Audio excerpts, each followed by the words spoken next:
tayo. Ayun.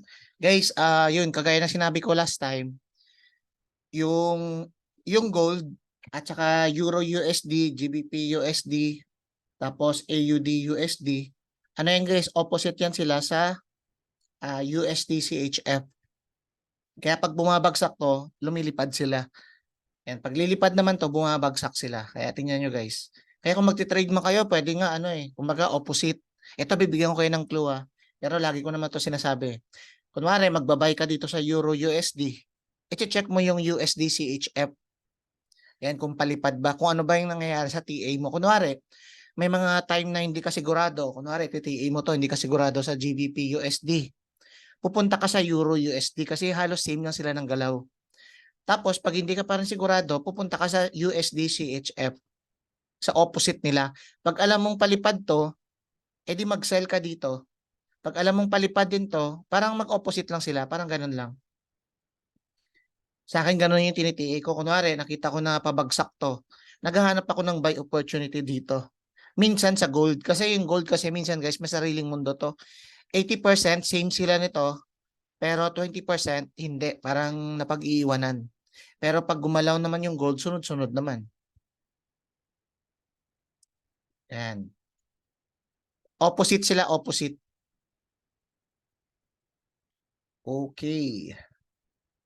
Kaya ganun lang guys, isa sa mga yun, sa mga way. Tapos, eto guys, sa mga nagtatanong. Hindi na ako tumitingin nun, sir. Hindi na ako tumitingin. Kumbaga, kung ano yung TA ko, yun lang talaga yung tinuturo ko. Kasi, depende kasi yan eh. Kanya-kanya kasi ng strategy kasi yan eh. Basta kung ano lang yung tinuturo ko, yun lang yung ginagawa ko. Wala na akong ibang ginagawa pa. Okay. Yan si Sir Michael kasi bago yan. Kakasali. Kumbaga, first time niyang pumasok sa Zoom. Kaya yun. Actually kasi ang dami kasi guys, ito na lang sa mga bagong pasok na lang ito. Ito na lang yung sasabihin ko para sa mga bagong pasok. Yan, ang daming strategy guys sa buong mundo. Ang dami nun. Pwede kang tumingin sa SPX 500 na pag ganun. Kaya sa akin, ang tinuturo ko yung style ko lang. Yan. Tsaka kung paano ko napasado yung prop firm sa phase 1, actually nga dapat pasado na dapat yung isa ko kaso scam lang yung isa. Yung may FF, yun? MFF. Yan, may forex funds. Scam lang kasi. Kaya okay lang yun. Kaya ngayon guys, kung anong tinuturo ko, stick lang kayo doon. Pwede kayo, ito guys ito lang para lang to, kumbaga, para to be clear lang. 'Di ba, nag-enroll kayo lang sa akin. Ibig sabihin, gusto niyo matuto gamit yung strategy ko. Kaya kung ano lang yung tinuturo kong strategy, ibig sabihin, yun lang talaga yung ginagawa ko. Okay, hindi ako gumagawa sa iba, hindi ako gumagawa ng ganito, hindi, kasi ganun lang. Ibig sabihin kasi, yun kasi yung effective sa akin, na kung saan, kung iisipin lang talaga guys, pwede namang effective sa inyo to. Kaso syempre, hindi kasi sa madali. Maano kasi to guys, hindi to madalian lang na, kunwari, babaliwalain nyo lang. Kasi ilang days lang, akala nyo master nyo ka. Hindi kasi ganito kadali yun.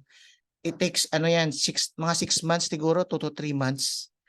Yun. Kaya ganun lang guys, kumbaga sa akin kasi, ang tinuturo ko lagi sa inyo, kumbaga lahat na wala na akong nililihim pa. Lahat ng alam ko, nandito na lahat. Yun. Kumbaga mas inano ko na. Ito guys, yung nangyari sa gold.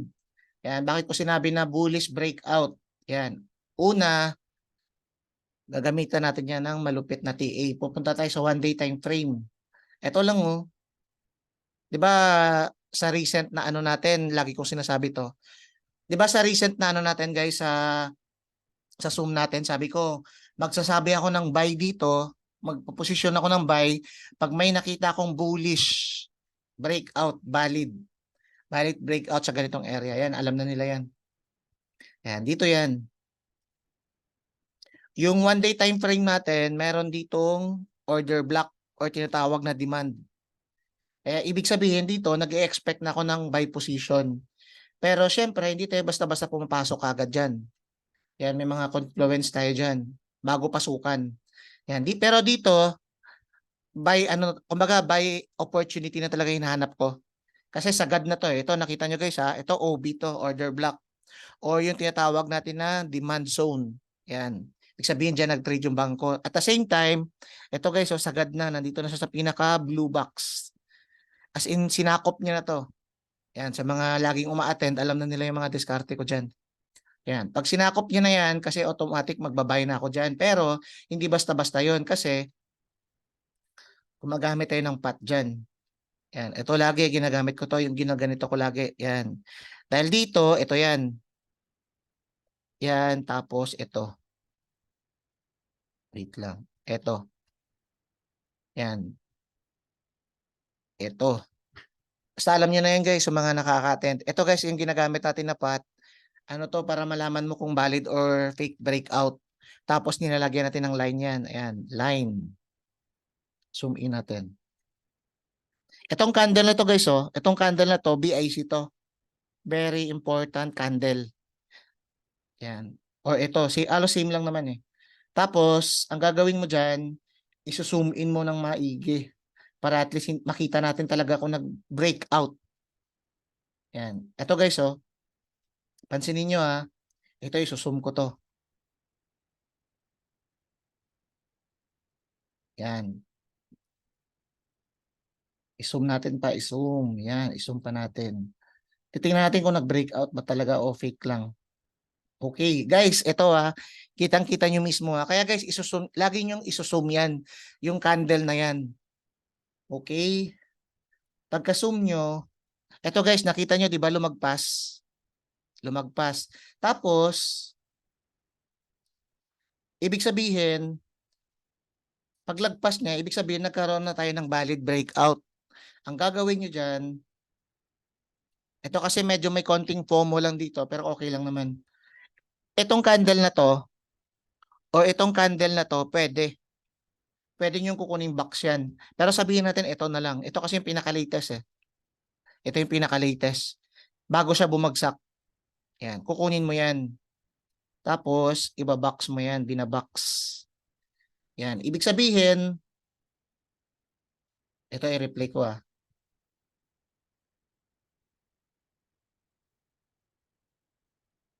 Yan, ibig sabihin, di ba guys, nagkaroon tayo ng valid breakout.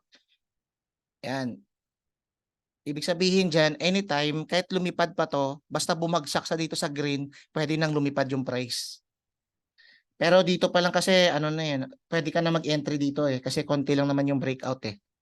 Eh no, ang lapit lang naman. Kaya pag ganyan, pwede mo yung entryhan yan. Pero syempre, ang ginawa ko, hindi ako nag-entry dyan kasi Friday kasi. Sa pag Friday, tapos may event, tapos pag hindi ako nakafocus, hindi talaga ako nagtitrade. Kaya tumama pa yung trade ko multiple times, hindi talaga ako magtitrade. Kasi sa akin, mas inuunahan ko yung psychology ko kaysa sa profit. Yun. Tsaka hindi naman ako nagmamadali sa ano sa malaking income. Yan. Ito guys, so yan. Ito yung ano, ito yung order block. At the same time, ito yung fair value gap natin or tinatawag nating imbalance. Yan. Ibig sabihin dyan, yan, pwede ka dyan guys, pwede kayo mag-TP dito. Pero sa akin kasi dito ako lagi nagtitp sa order block. And pero dito, prone na kasi guys yung price na pagdating dito, baka possible, biglang, eto guys, oh, alam mo biglang magre-reverse. Yan. Pero sa akin, ang rule ko kasi lagi, once na may valid breakout dito, ang TP niya lagi, dapat maka-TP ka sa first order block. Maka-TP ka, ibig sabihin, pag pumunta yung price dito sa linya na to, ito guys, oh, ito yung box kasi sa order block eh, yan. Ibig sabihin, pwede niyan mag-reverse. Pwede rin dyan, pwede rin dyan. Kaya depende sa inyo guys kung saan kayo magtitipi dyan, nasa sa inyo na yan. Kumbaga, trade at your own risk. Okay, dahil dito, nakakita tayo ng valid breakout, kaya I expect na lilipad na talaga siya. Kasi guys, di ba yung rule natin lagi, pag nakakita tayo ng bullish, ganito yun, no? Kunwari, yung swing nandito sa pinakababa, ang swing. Ito yung swing niya. Eh no, galing dito, nag-swing siya papunta dito. Ibig sabihin, ang layo sa line. Ang layo sa line. Ibig sabihin, kung may nakita tayong mga maliliit na candle yan, tapos nag-breakout dyan, medyo tabingi ako dyan. Hindi ko sinasabi na valid breakout yan.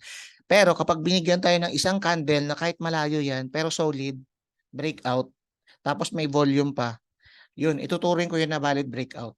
Kaya ang nangyari, tingnan nyo. Ayan o, nag-touch. Okay, nag-touch na sa green. Green line. Kaya ibig sabihin, gamit na to. Ito guys ha, gamit na to. Okay, doon kayo lagi malilito eh. Kaya guys, yung turo ko lagi kayong magsusum. Isusum nyo lagi yan kung nagamit na ba yung order block o hindi pa. Ayan o, pag isum natin yan, nagkaroon dito nag-breakout. Hindi ito. Hindi to ha, hindi to. Kasi minsan, nagkakamali kasi tayo pag hindi natin sinusum. Yan, akala natin ito pa yung breakout, tapos nag-aantay tayo ng ganito, pullback, and then entry. Yan din yung mali ko dati. Yan. Pero kung dito, kung titingnan nyo talaga guys, dito talaga siya nag-breakout. Yan. Dito, itong area na to. Ayan o, kung isusum nyo. Yan, nag-breakout na siya. Kaya ibig sabihin, ito na yung pullback. Yan. Tapos, ito yung nangyari. Parang magic. Kung hindi ka example guys, hindi kayo nakakuha nito, okay lang. Kasi ang dami namang trades, hindi naman mawawala yan eh. Kahit next week ka pa mag-trades, okay lang. Ganun lang yun. Kaya ang reply dyan lagi, may opportunity yan lagi yung market.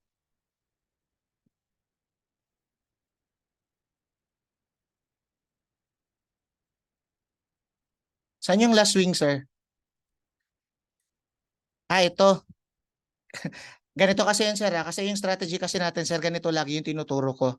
Ito yung tawag dito, breaker block. Okay. Pwede rin naman dito.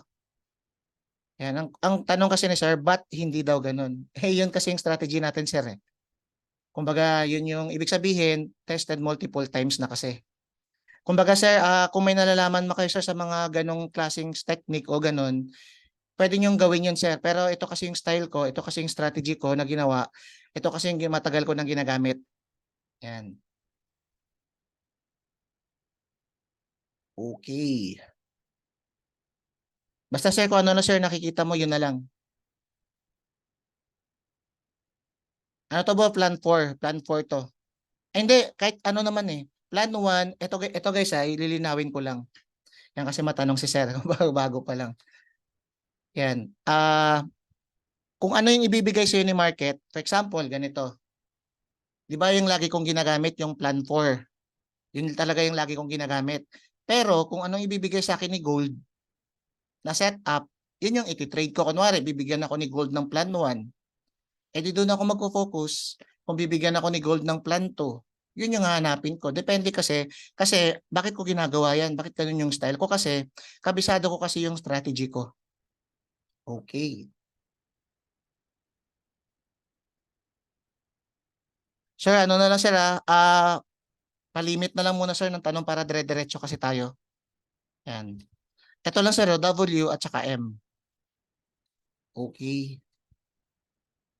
Ganun lang sir. Basta sir, ang tanong ko kasi doon sir, panoorin nyo sir ng paulit-ulit yung ano natin, yung mga Zoom. Kasi nandun kasi lahat. Yan. M lang, M. For our time frame. Tapos W. Okay, ganun lang yung strategy natin. Lahat sir sa Zoom nandun yun. Ngayon kasi may topic lang tayo na ano, in-explain ko yung gold. Yung gold kasi binigyan tayo ng, hindi ko alam kung plan 2 to. Alam ko plan 1, plan 2, same lang naman yan lahat. Ayan no, 1 day time frame, binigyan tayo ng OB dito. Continuation pattern, kaso nagkataon lang sa 1 day. Kaya ginawa ko, pumunta ako sa 4-hour time frame.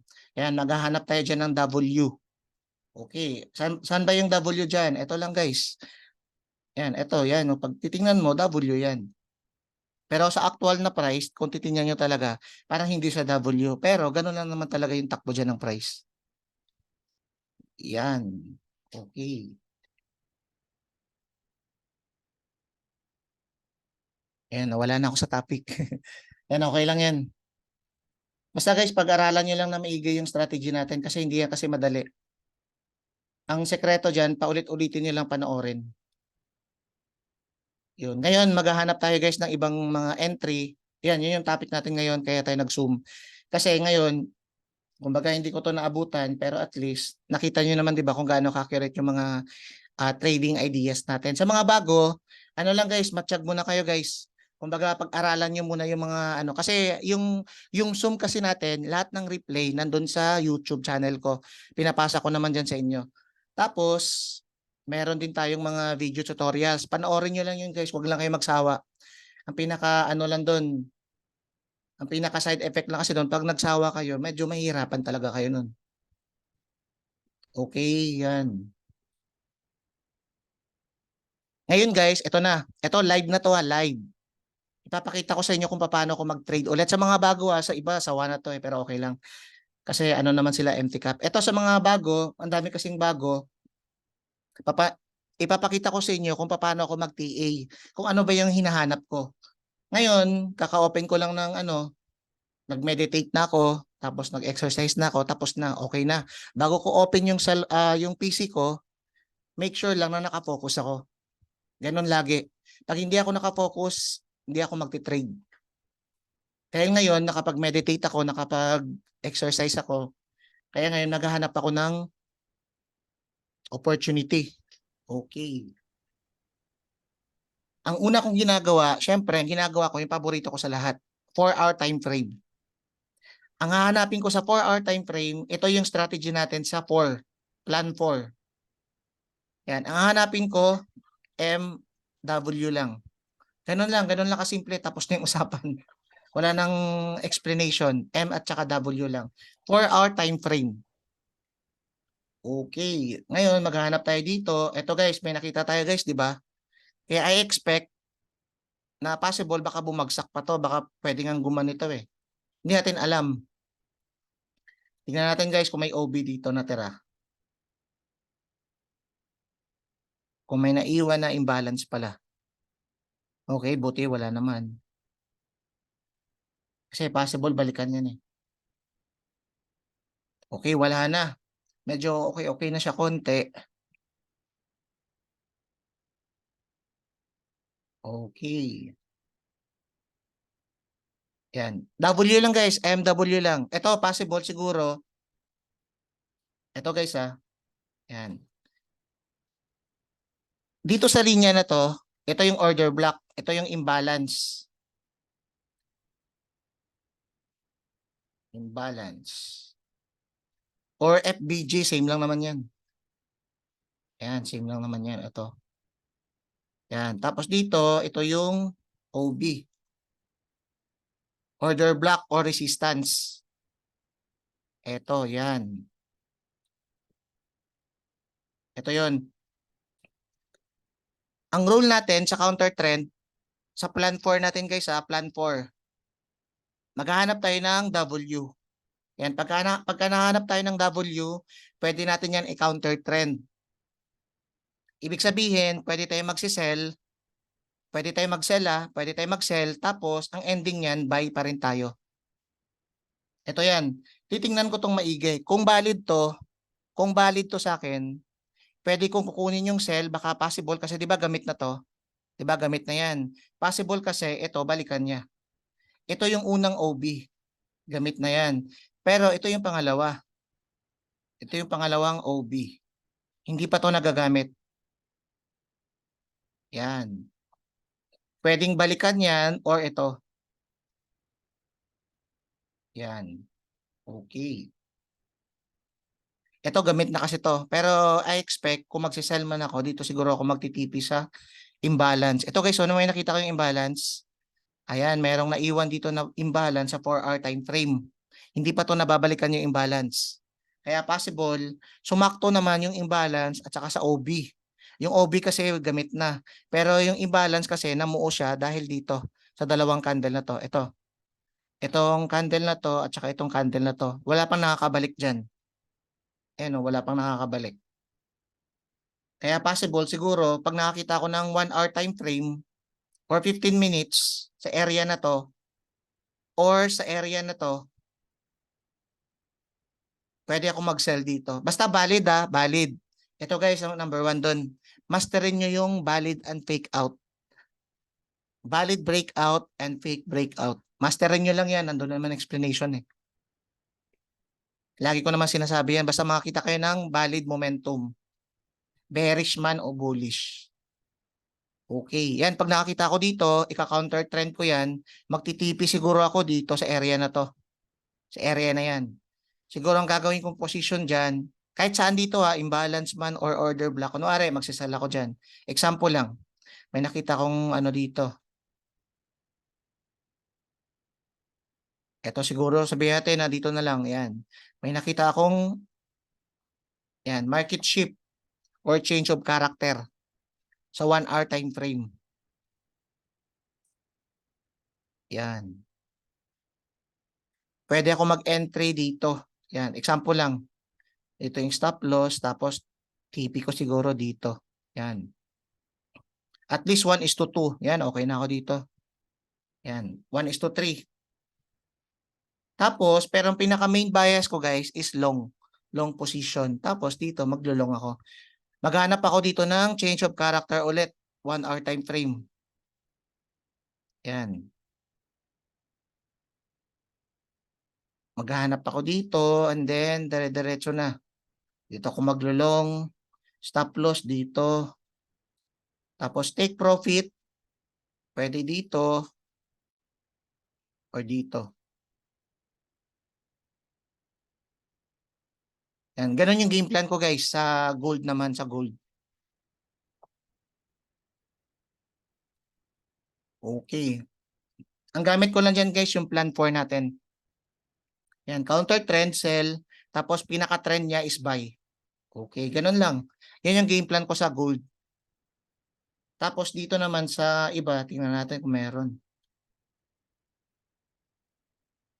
Actually nga ito valid to eh. Head and shoulder to guys oh.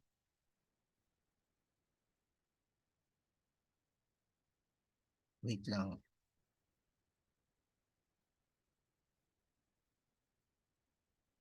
Ayun, ayun, ayun. Breakout.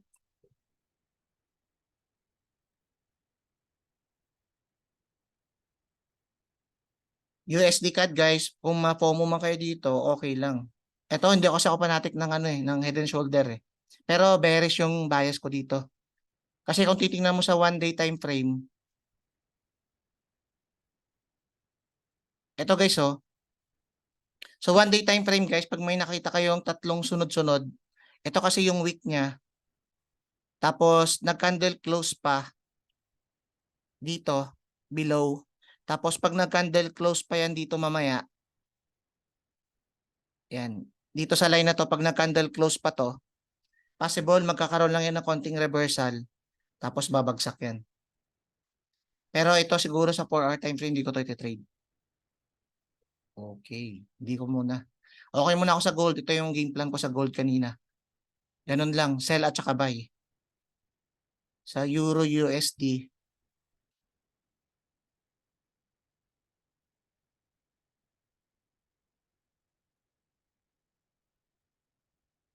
Wait, hanap tayo.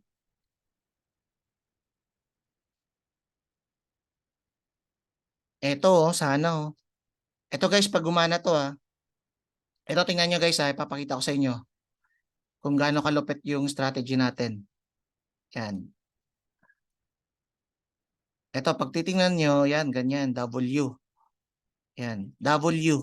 Pwede rin ganito. Ganitong setup lang guys yung hinahanap ko lagi kasi ito kasi mas effective sa akin. Yan. At saka simple lang siya. W at saka M lang sa 4 hour time frame. Tapos mag-entry ka doon sa 1 hour time frame. Or 15 minutes. Pwede ka mag-enter sa 15 minutes, pwede. Depende kung may confirmation. Tingnan natin kung saan dito yung valid.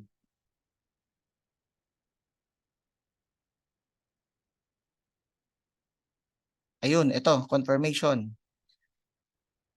Ito. Yan. Pag-valid siya. Tapos sa line na yan. Ito, nakita nyo guys yung valid, yung pag-breakout niya. Tingnan nyo. Lumipad na. Diba, ganun lang yung strategy natin guys na hinahanap lagi na perfect setup. Ganito lang. Ito yung reason, itong setup na to guys ha. Itong 4 hour time frame na setup, ito lagi yung hinahanap ko. Pag may nakita akong setup na ganito, ina-entryhan ko kagad. Basta magtugma yung trading plan natin. Okay, from 4-hour time frame, nag-e-entry ako sa 1 hour time frame. Kung hindi clear dyan, tinitingnan ko sa 15 minutes.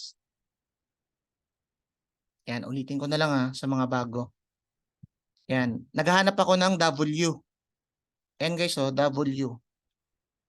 Yan. Tapos, ang ginagawa ko dyan, sell or buy.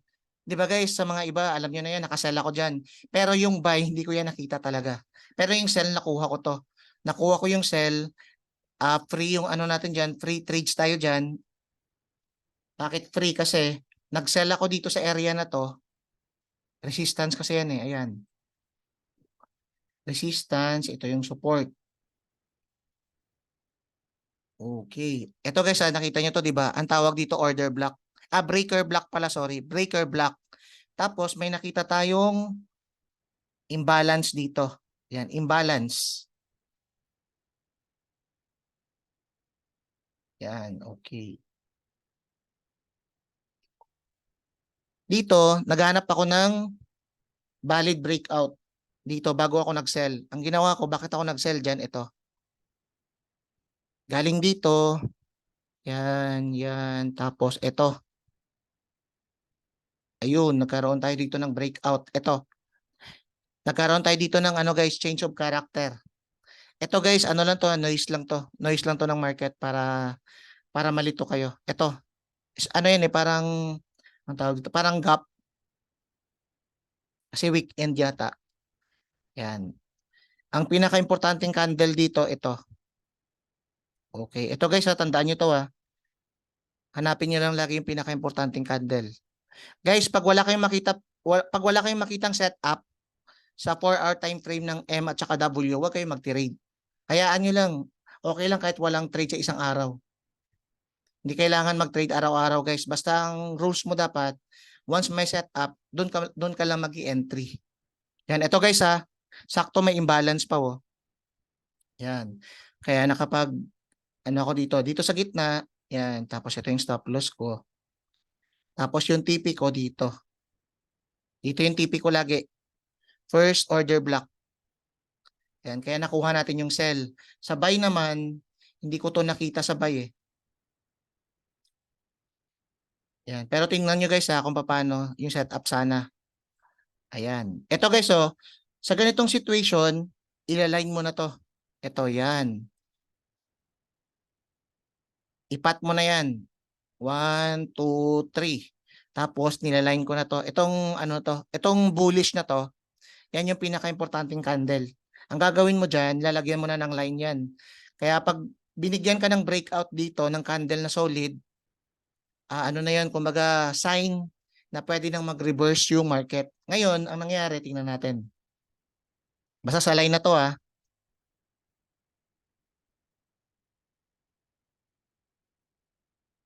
Ayan, 'di ba walang nangyaring breakout? Ang gagawin mo, ibaba mo siya.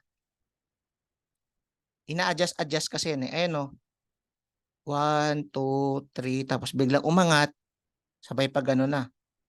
Kaya in-adjust ko hanggang dito. Okay, tingnan natin. Wala pa, hindi ka pa mag-ano diyan hindi ka pa magbabay diyan. Kahit alam mong OB na yan, kahit alam mo na bullish, ano na yan, bullish order block or support or resist or support or demand. Yan. Ayun, dito ka pa lang magbabay. Yan, dito.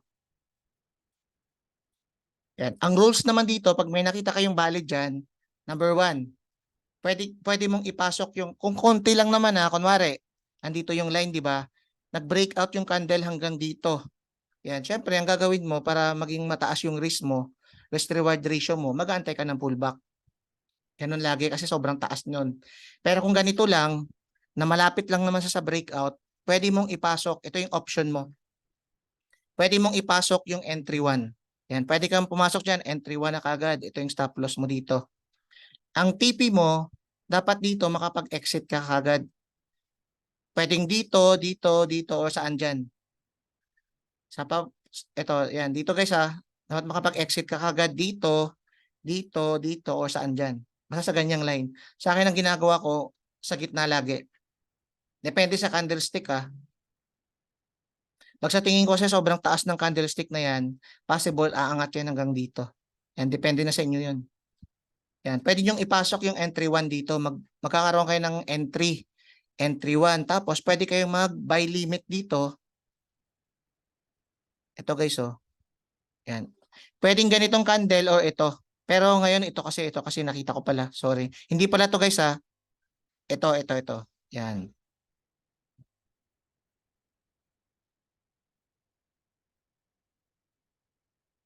Yan. Palitan natin to ng green. Yan. Pwede kang mag-buy limit dito sa area na to.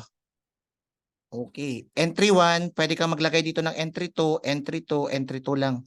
Entry 1 at saka entry 2 lang. Bahala na kayo doon. Basta sa green na to, possible magbabounce na yung price. Once matouch niya to, pwede na mag-bounce. Pwedeng mag-bounce. Pwedeng mag-bounce dito. Kayo na bahala. Hindi ko na alam yan. Basta sa box na yan, possible pwede na mag-bounce yung price. Kaya sa akin ang ginagawa ko, pag entry 2 na, pwedeng sa gitna.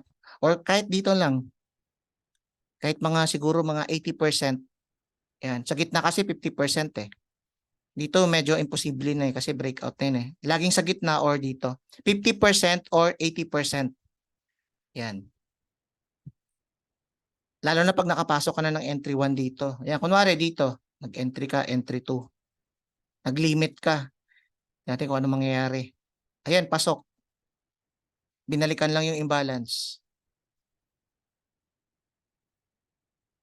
Sabay lipad lang. Ganon guys, ganon yung ginagawa ko. Kumbaga sell at saka buy. Sa 4-hour time frame. Naghahanap ako sa setup niyan sa 4-hour time frame. Basta ito lang lagi yung hinahanap ko.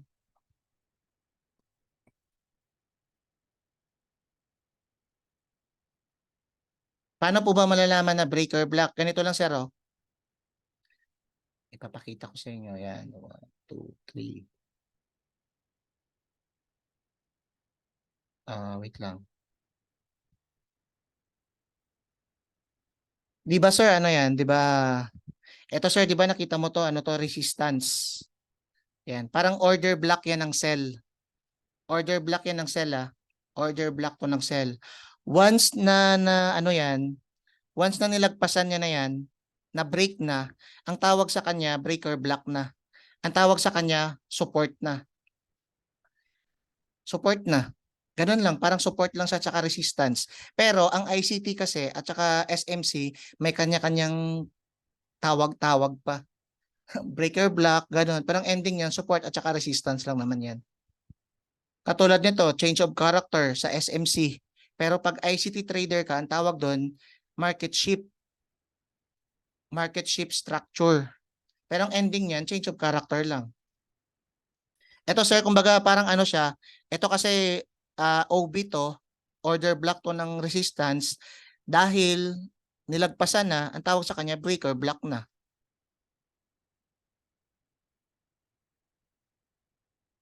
In short sir, parang order block din siya. Ganun lang. Yun. Sana nasagot ko sir ah. Yan. Actually sir, ito sir sa ano lang sa totoo lang talaga, yung mga ICT at saka mga SMC, in short, ang market share price action lang naman talaga. Kahit wala to guys, oh, kunwari tanggalin ko to lahat, wala akong indicator. Ito lang guys, bigyan lang ako ng volume, ito lang. Ito lang yung indicator ko, volume. Siguro kahit wala na yan, sige tanggalin ko na lang. Yan. Kaya ko guys mag-trade kahit wala lahat yan. Kaso medyo matagal-tagal lang kasi ang hinahanap ko kasi dito guys yung imbalance.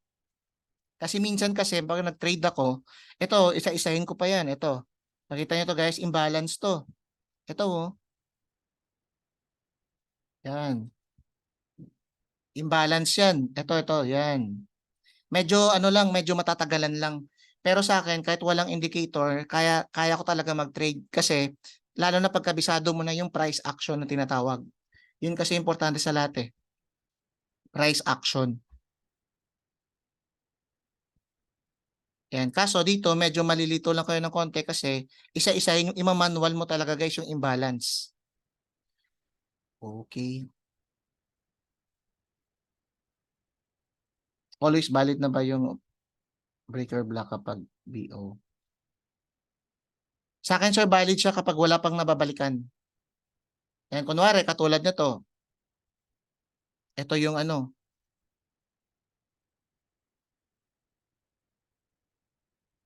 Parang ganito na lang, oh. Ganito na. Para hindi kayo guys malito sa pagtitrade. Ito, si, ano na to. Balik ko lang. Wait lang ah.